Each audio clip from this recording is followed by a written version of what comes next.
When you're using flat files like this, they oftentimes will get full of stuff, whatever it is for sanding, the wood, the glue, the whatever that's going to be inside of here, and it makes the file, renders the file really unusable because now you've got a flat surface instead of an area for the stuff to go into.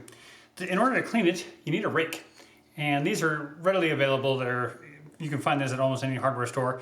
It's just a file rake, and it's got little pieces of metal wire that stick up out of this guy.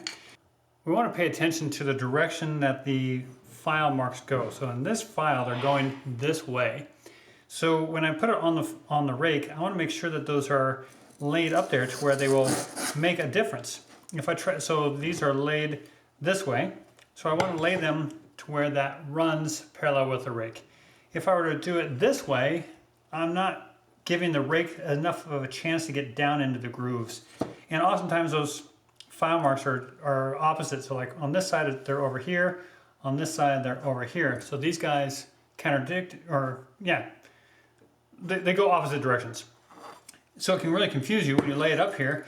These are going this direction. You say, oh, I got that going the wrong way. No, you don't. And every file is different. So you just got to pay attention to your file and see where it's at. To clean these guys, you simply brush it across there.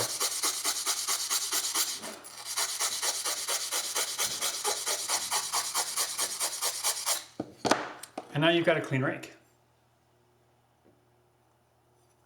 Do that on both sides.